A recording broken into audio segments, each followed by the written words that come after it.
Good morning बच्चों। आज हम आप लोग को बताने वाले हैं शुष्क खेती से अधिक उत्पादन लेने के सुझाव के बारे में। इससे पहले हम लोगों ने शुष्क खेती के तरीके के तहत आप लोग को शुष्क खेती के बारे में खेती के प्रकार और तरीके के तहत आप लोग को शुष्क खेती के बारे में बताया गया था। ठीक है, उसकी कुछ विशेषताएं, कुछ परिभाषाएं, कुछ उसके क्षेत्र जो होते हैं, उसकी समस्याएं जो होती है, और शुष्क खेती का जो भारत में इतिहास होता है उसके बारे में भी आप लोग को बताया गया था। आज हम उसके जो उत्पादन लेने के तहत जो सुझाव होते हैं उनके बारे में आज हम चर्चा करने वाले हैं कि उसके तहत क्या क्या हम सुझाव ले सकते हैं और किस तरीके की फसलों को हम ले सकते हैं जो शुष्क खेती के तहत अच्छी उत्पादन हमें प्राप्त हो। ठीक है, तो इस तरीके के तहत हम आप लोग को बताने वाले हैं। तो यहाँ देख सकते हैं बहुत सारे पॉइंट्स आपको दिखाई दे रहे होंगे स्क्रीन पर। ठीक है, तो शुष्क खेती से अधिक उत्पादन लेने के सुझाव मैं एक एक करके आप लोग को पढ़कर बताते जाता हूँ, आप समझिएगा, है ना, कि क्या क्या बोला जा रहा है, किस तरीके से हम इसमें हम अच्छे से कार्य कर सकते हैं, उसके सुझाव को लेकर हम अच्छे तरीके से फसल कर सकते हैं। जो शुष्क खेती की फसल है उसको हम कर सकते हैं। ठीक है, तो यहाँ आगे बढ़ते हैं।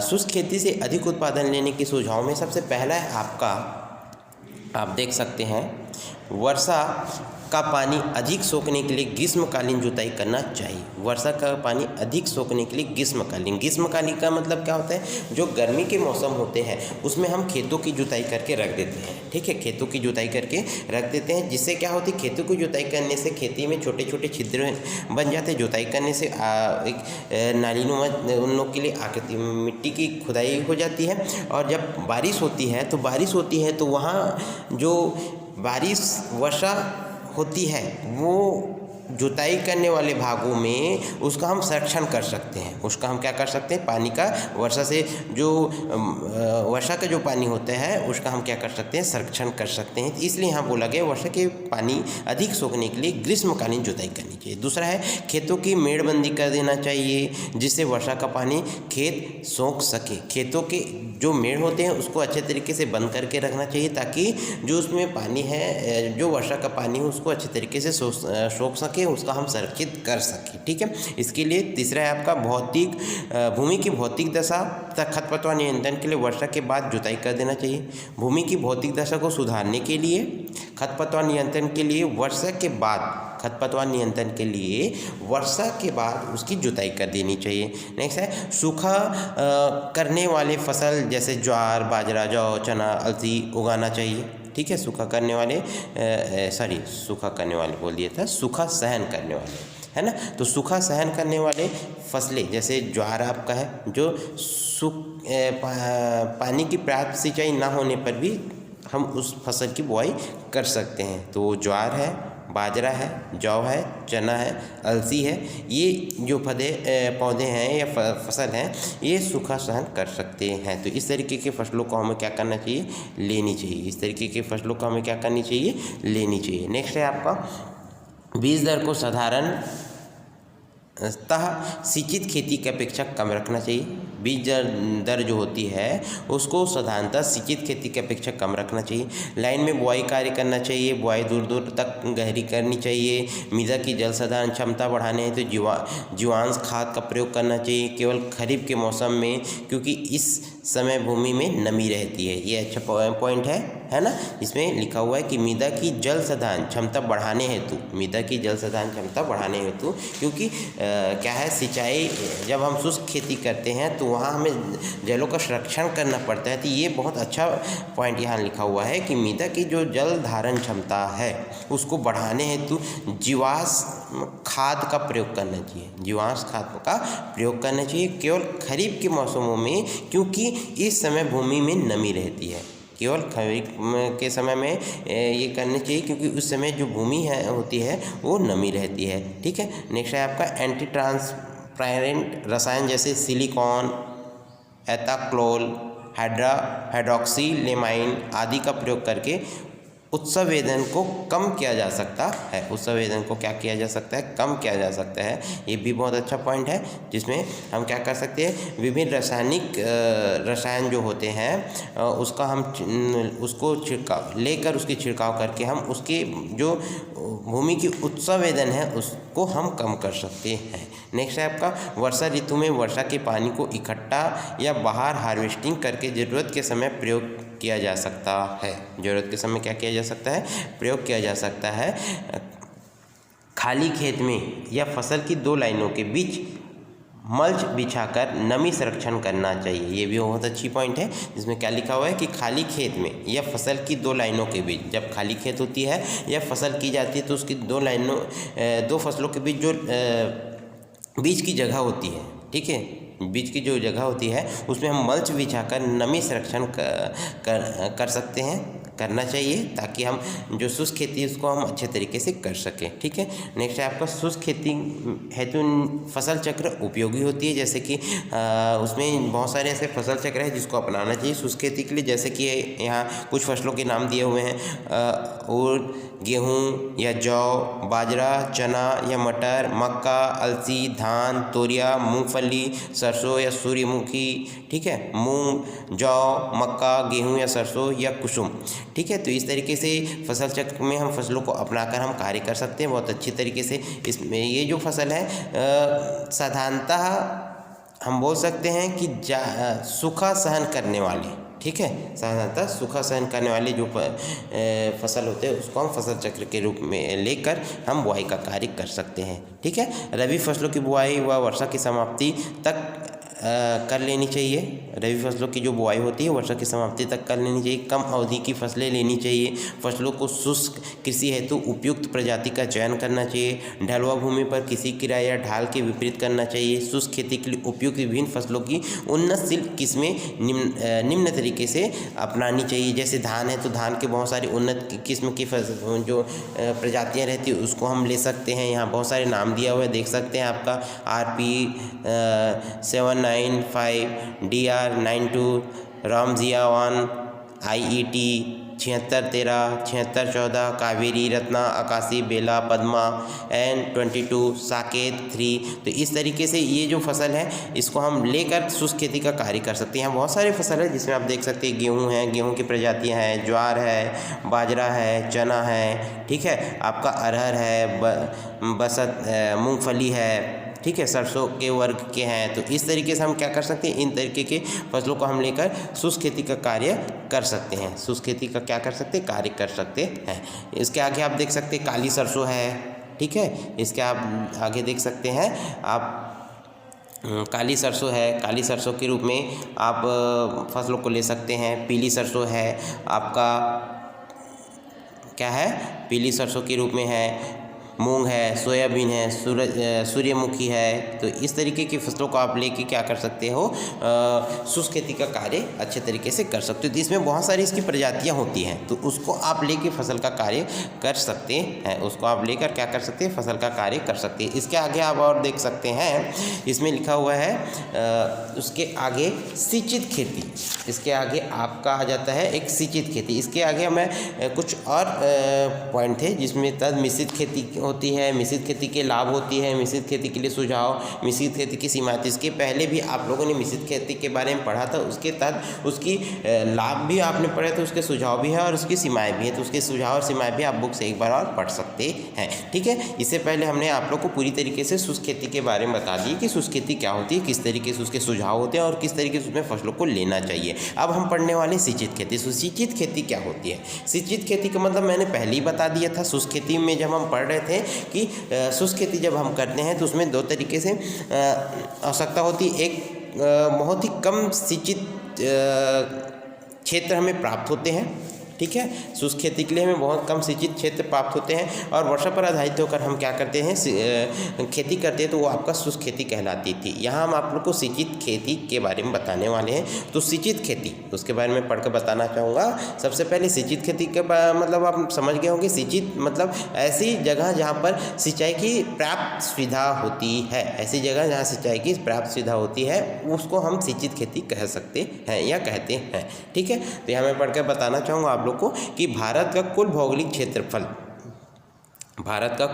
क्षेत्रफल 3,28,048 मिलियन हेक्टेयर है। 3,48,048 मिलियन हेक्टेयर है। ठीक है, कितना है आपका 3,48,048 मिलियन हेक्टेयर है, जिसमें 117 मिलियन हेक्टेयर, ठीक है, खेती की जाती है। 117 मिलियन हेक्टेयर में खेती की जाती है और कृषिगत क्षेत्रफल का लगभग आपका कितना है, आपका 30% भाग यानी 41 मिलियन हेक्टेयर ही सिंचित है।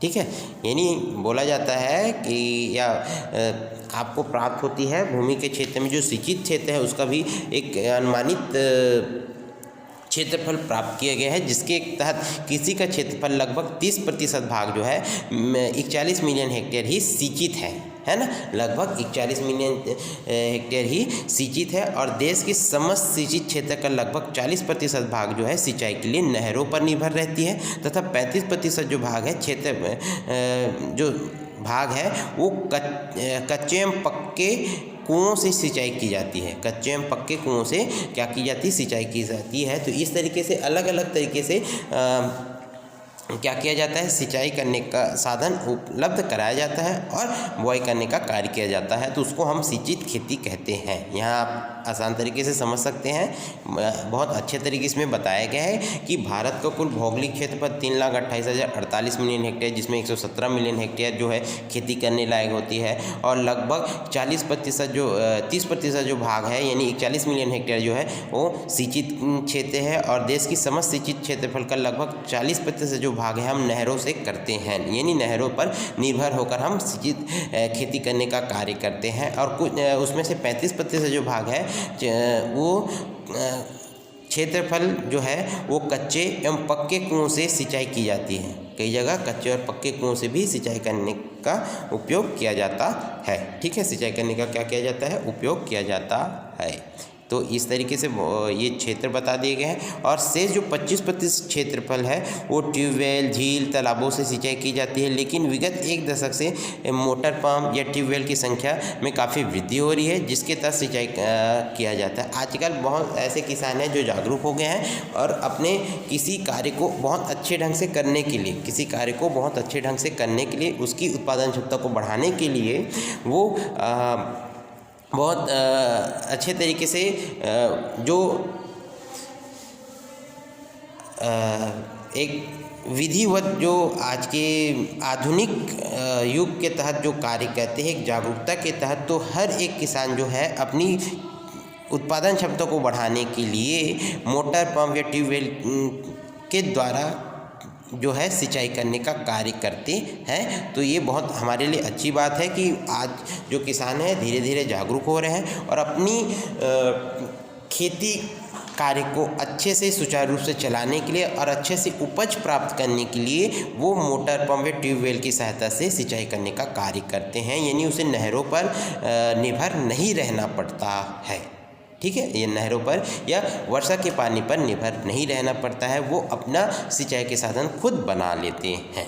ठीक है, ये बहुत अच्छी बात है। इसके आगे कुछ इसकी परिभाषा दी है, उसको हम पढ़कर बताते हैं। सिंचित खेती फसलें उगाने की एक आधुनिक विधि है, जिसमें फसलों के विपुल उत्पादन के लिए फसलों के जल मांग के संकट काल में जल की आपूर्ति कृत्रिम सिंचाई की विधियों द्वारा की जाती है। जल की आपूर्ति कृत्रिम सिंचाई के द्वारा की जाती है, यानी यहाँ लिखा हुआ है कि सिंचित खेती फसलें उगाने की एक आधुनिक विधि है, जिसमें फसलों के विपुल उत्पादन के लिए फसलों के जल मांग के संकट के समय, यानी बहुत सारे ऐसे फसल है जो जल मांग अधिक करते, अधिक सिंचाई की उसको क्या होती है, आवश्यकता होती है, अधिक पानी की उसकी आवश्यकता होती है। तो जल मांग संकट काल के तहत जल की आपूर्ति के लिए कृत्रिम सिंचाई की जो विधियाँ अपनाई जाती है उसे हम कहते हैं सिंचित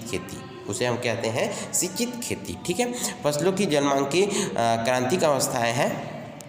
फसलों की जल मांग की क्या है, क्रांतिक अवस्था है, जिसके तहत मैं पढ़कर आप लोग को बताना चाहूँगा कि पौधों के जीवन में कुछ समय ऐसा आता है जबकि उनकी जल मांग सर्वाधिक होती है। जबकि उनकी जल मांग क्या होती है, सर्वाधिक होती है। ऐसे समय को जल मांग का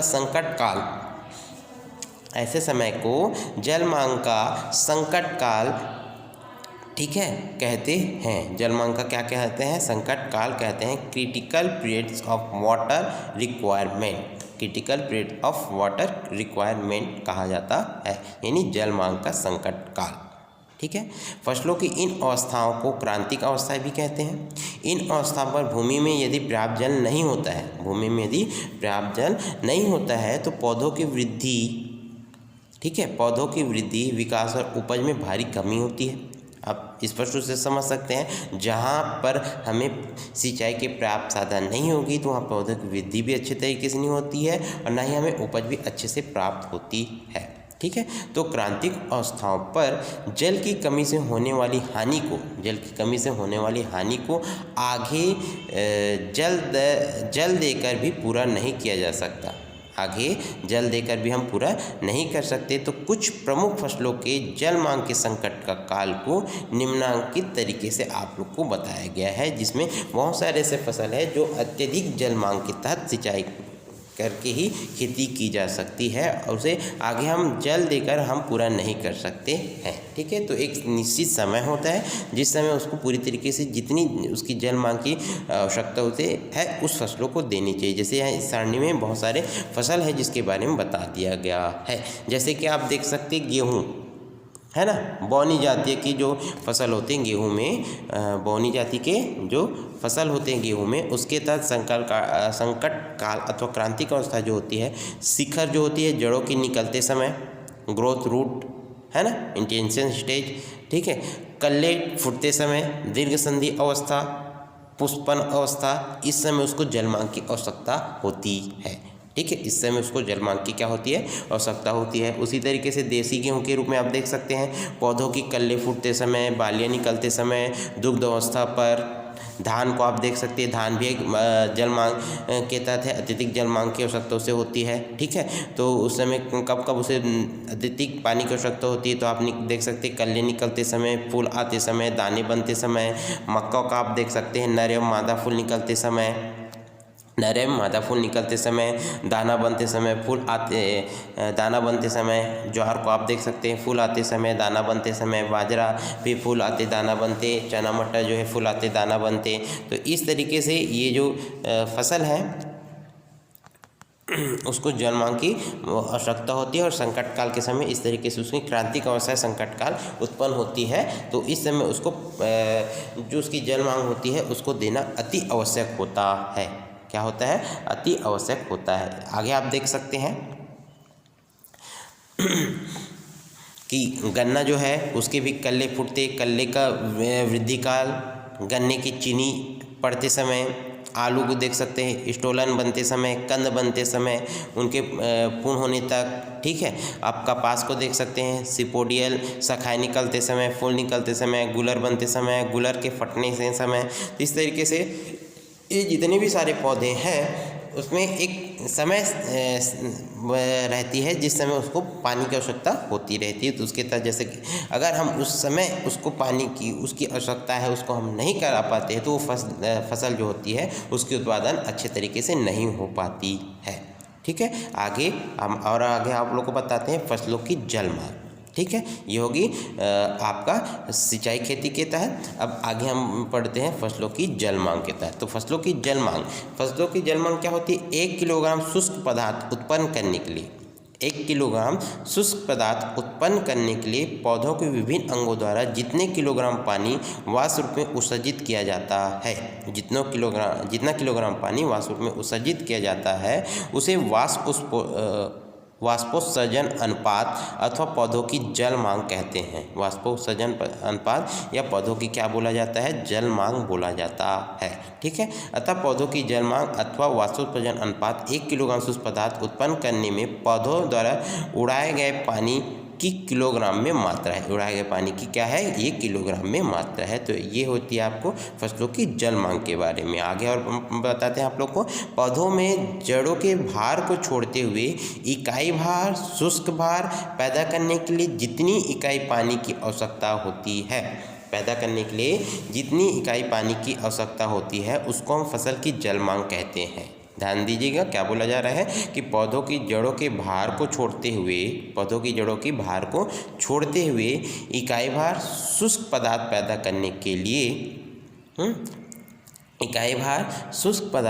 करने के लिए जितनी इकाई पानी की आवश्यकता होती है उसको हम फसल की जल मांग कहते हैं।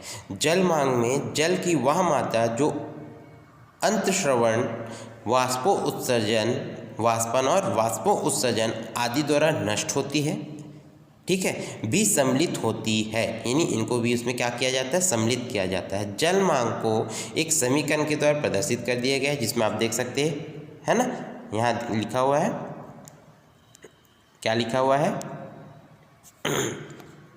WR/E/T/P B और L, ठीक है। तो वाटर रिक्वायरमेंट के तहत उसकी मात्राओं को लेकर, ठीक है, वाटर रिक्वायरमेंट के तहत उसकी मात्राओं को लेकर आप देख सकते हैं, है ना। ट्रांसमिशन के तहत उसकी कितनी कितनी जल मांग की आवश्यकता होती है, तो उसको एक समीकरण के रूप में प्रदर्शित कर दिया है। Water requirement equal to E+T+B+L, है ना।